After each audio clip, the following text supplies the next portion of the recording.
Alright, तो आज बेहद खास मुद्दे के साथ हम शुरुआत कर रहे हैं। हम आपको बता रहे हैं कि छोटी बचत योजनाओं में अगर आप निवेश करते हैं तो इनके जरिए आप कैसे बन सकते हैं करोड़पति। यानी छोटी छोटी बचत लेकिन मुनाफा बहुत बड़ा। क्या होती हैं छोटी बचत योजनाएं और कैसे इनमें निवेश करके आप बन सकते हैं करोड़पति या आपके तमाम जीवन के जो आर्थिक लक्ष्य हैं वो आप पूरा कर सकते हैं, इन सब पर बारीकी से बात करते हैं। Prasad Sawant, head of advisory IIFL securities, मेरे साथ जुड़ गए हैं। प्रसाद, स्वागत है आपका बनो अपना फाइनेंस मिनिस्टर में। और एक ऐसा मुद्दा जिसको लेकर बहुत कम बातचीत होती है वो है छोटी बचत योजनाएं, स्मॉल सेविंग स्कीम। ठीक है, स्मॉल सेविंग स्कीम का जो दायरा है, वैसे तो हम सब जानते हैं कि हर तिमाही इनकी ब्याज दरें जो है उनकी समीक्षा होती है और उनमें बदलाव किया जाता है। हाल ही में भी समीक्षा हुई है और क्योंकि हम एक बढ़ती हुई ब्याज दर के सिलसिले में हैं तो यहाँ पर कुछ चुनिंदा छोटी बचत योजनाएं जो हैं उनकी इंटरेस्ट रेट बढ़ाई गई है, सभी की नहीं बढ़ाई गई है।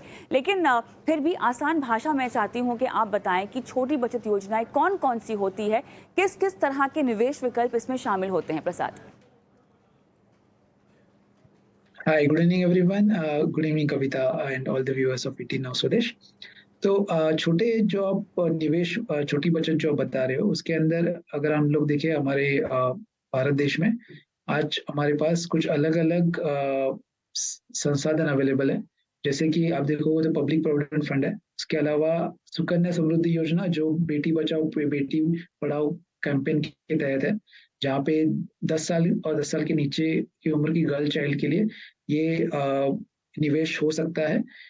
उसके अलावा फिर आपके पास एफडीज, बॉन्ड्स और थोड़ा सा अगर इन्वेस्टर का या फिर निवेशक का थोड़ा सा रिस्क एपेटाइट ज्यादा है तो वो म्यूचुअल फंड में भी इन्वेस्ट कर सकता है, जहाँ पे अभी मतलब ओवरऑल ट्रैक रिकॉर्ड देखे जो 10 साल के ऊपर के जो म्यूचुअल फंड स्कीम्स है उन्होंने अप्रोक्सीमेटली 15 से 20% का भी CAGR मतलब एनुअलाइज ग्रोथ रिटर्न दिया हुआ है। अभी आप देखोगे तो अगर छोटी बचत हम लोग बात करें तो मंथली 5,000 या फिर 10,000 रुपीज आप इन्वेस्ट कर सकते हो इन अलग अलग जो हम लोगों ने बात की, public provident fund, then Sukanya Prasad, हम एक काम करते हैं, धीरे धीरे इस मुद्दे पर आते हैं क्योंकि मेरे ख्याल से अगर आप बोलना अभी शुरू करेंगे तो शायद ही कि जवाब में पूरा मसला सॉल्व हो जाएगा। मुझे आपसे बहुत सारे सवाल पूछने हैं। तो आपने अलग अलग तरह की छोटी बचत योजनाओं का जिक्र किया। मुझे आपसे ये समझना है कि इनमें एक तो निवेश की प्रक्रिया और दूसरा जब आप इनमें निवेश करते हैं, क्योंकि बताएंगे लोगों को कि कैसे छोटी छोटी रकम डालकर आप इसमें कमाई कर सकते हैं, लेकिन बहुत ज़रूरी है समझना कि कहाँ कैसे निवेश कर सकते हैं, किस तरह के निवेश विकल्प में कितना लॉक इन है, और जब पैसे डालते हैं तब टैक्स छूट मिलती है या जब पैसे निकालते हैं तब टैक्स छूट मिलती है, या किस तरह का टैक्स लगता है आपकी कमाई पर। प्रसाद, ये बहुत अहम मुद्दा है, ये समझाइए। नहीं, एकदम सही बताया आपने। तो अभी हम लोग अगर बात करें तो पब्लिक प्रोविडेंट फंड और सुकन्या समृद्धि अकाउंट, ये दोनों भी जो है इसके अंदर थोड़ा सा इंटरेस्ट रेट का थोड़ा सा आपको फर्क मिलेगा, क्योंकि पब्लिक प्रोविडेंट फंड सबके लिए उपलब्ध है, जहाँ पे अप्रोक्सीमेटली जो इंटरेस्ट रेट है वो 7.10% है, और सुकन्या समृद्धि अकाउंट में 8% का इंटरेस्ट रेट आपको मिलता है। अभी यहाँ पे अगर मैं एंट्री की बात करूँ, एलिजिबल एज की अगर बात करूँ, तो पब्लिक प्रोविडेंट फंड में 15 साल के बाद कोई भी इन्वेस्ट कर सकता है, जबकि या correct. And secondly Sukanya Samriddhi account, जैसे मैंने बताया, 10 साल के नीचे के लिए कोई भी गर्ल चाइल्ड, इसमें गर्ल चाइल्ड के नाम पे ये इन्वेस्टमेंट हो सकता है, और इसमें मिनिमम डिपॉजिट है वो बहुत छोटा है, 500 रुपए से आप पब्लिक प्रोविडेंट फंड स्टार्ट कर सकते हो, जबकि सुकन्या समृद्धि अकाउंट आप 250 रुपया से भी स्टार्ट कर सकते हो। मैक्सिमम डिपॉजिट जो है वो यहाँ पे 1.5 लाख रुपए का है एक साल में, राइट।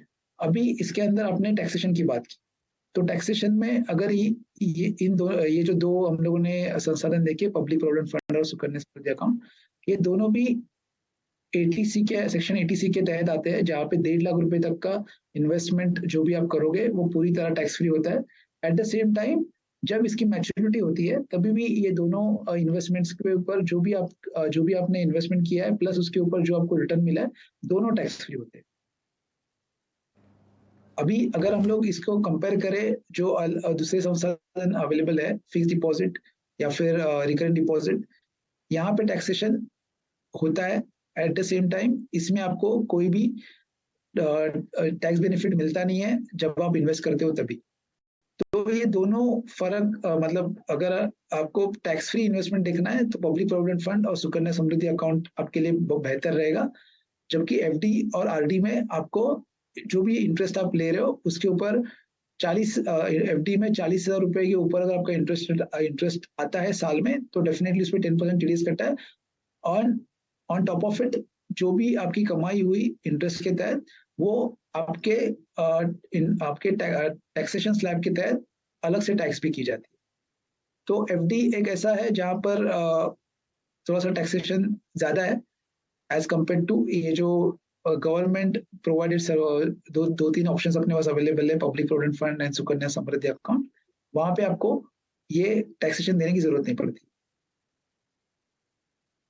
आपने यहाँ पर किसान विकास पत्र का जिक्र नहीं किया है, क्योंकि ये भी एक ऐसा महत्वपूर्ण स्मॉल सेविंग या बचत योजना है जो कि छोटी बचत योजना के तहत आती है। तो इसके बारे में समझाएं, क्या है किसान विकास पत्र, कहाँ से ले सकते हैं, मिनिमम इन्वेस्टमेंट क्या है, मैक्सिमम इन्वेस्टमेंट क्या है, पैसे डालते हैं तब टैक्स में फायदा है, जब पैसे निकालते हैं तब टैक्स में फायदा है, और कितना ब्याज लगता है, कितना टैक्स लगता है, कितने ब्याज पर?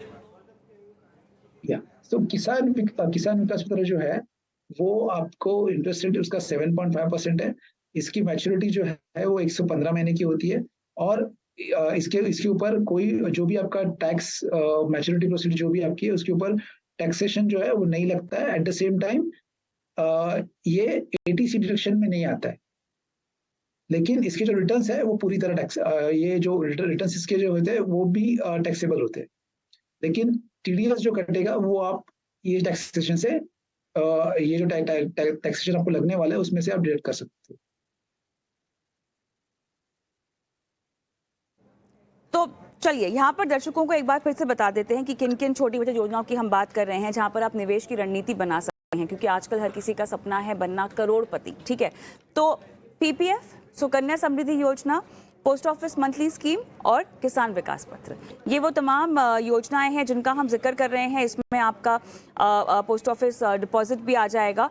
लेकिन सवाल यहाँ पर ये है कि इनको जब आप रणनीति में डालते हैं, जब आप किसी लक्ष्य के साथ बांधते हैं, तो कैसे आपकी कमाई हो सकती है और किस तरह से जो है आप बड़ा मुनाफा कमा सकते हैं अगर आप ऐसे निवेशक हैं जो कि जोखिम नहीं उठा सकते, रिस्क नहीं ले सकते और केवल स्मॉल सेविंग्स के जरिए ही अपने पोर्टफोलियो को बनाना चाहते हैं। तो दिक्कत तो होगी प्रसाद जब आप ये करने जाएंगे, क्योंकि ये ऐसी फिक्स्ड इनकम इंस्ट्रूमेंट्स हैं जिसके ज़रिए आपकी जो कमाई है वो ब्याज दर तक ही सीमित है। और एक बहुत बड़ा इशू नहीं, लेकिन एक बहुत बड़ा फीचर वो ये है कि जिस तरह से महंगाई दर बढ़ रही है उसी तरह ज़रूरी नहीं है कि इस पर आपको मिलने वाली ब्याज से फ़ायदा हो और महंगाई से ज़्यादा आप रिटर्न कमा सकें।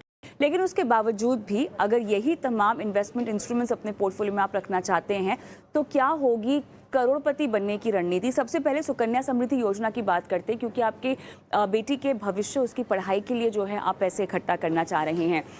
अब अगर आप ऐसी उम्र में हैं या अपनी बेटी को आप जो है करोड़पति बनने का तोहफा देना चाहते हैं, जब तक वो 18 या 20 की हो जाए, आप चाहते हैं कि उसके पास कम से कम 1 करोड़ रुपए हो, तो कितना आपको निवेश करना चाहिए, किस तरह से ब्याज दर लागू होती है। प्रसाद, अब इसका एक पूरा आप हमें समझाइश दे दें कि सुकन्या समृद्धि योजना बेटियों के लिए है और बेटियों के भविष्य के लिए है, सुनिश्चित करने के लिए कि उनके हाथ में उनकी आर्थिक आज़ादी की बागडोर रहे। बताएं।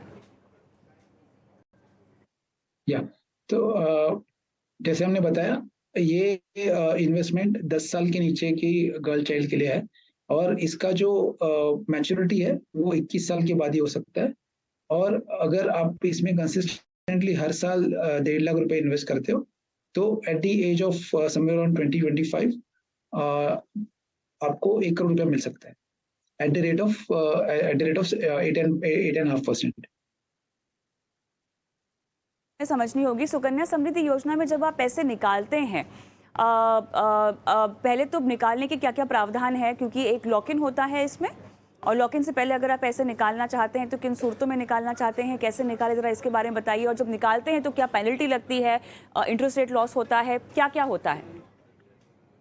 यस, सो ये जो सुकन्या समृद्धि अकाउंट है इसके अंदर आप एज ऑफ नाउ फ्लेक्सिबिलिटी थोड़ी सी कम है एज कम्पेयर टू बाकी सब जो हम लोगों ने इन्वेस्टमेंट ऑप्शंस देखे।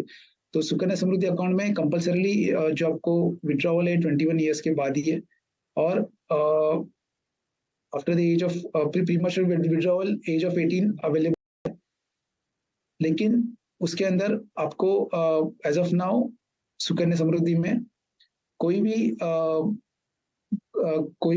मतलब पेनल्टी ऐसी कुछ लगती नहीं है, बट आफ्टर 18 ईयर्स अगर आपको निकालना है तो आपका वो इंटरेस्ट का जो ओवरऑल इंटरेस्ट जो आपको मिलने वाला था वो थोड़ा सा कम हो जाएगा, जिसके तहत जो आपका एक टारगेट होता है 1 करोड़ रुपए मिलने का ओवर पीरियड ऑफ टाइम, वो आपको नहीं मिल पाएगा।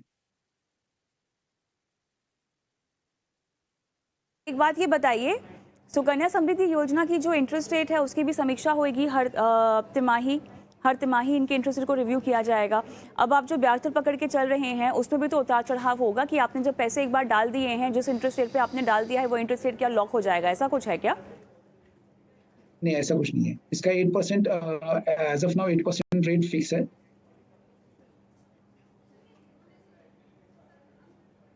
जी, या एज ऑफ नाउ इसका 8% रेट फिक्स है।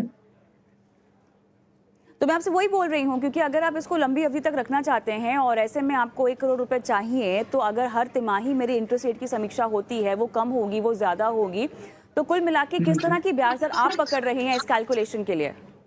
ओके, सो जैसे आपने बताया ये पूरी तरह आरबीआई के रेपो रेट के तहत चेंज हो सकता है।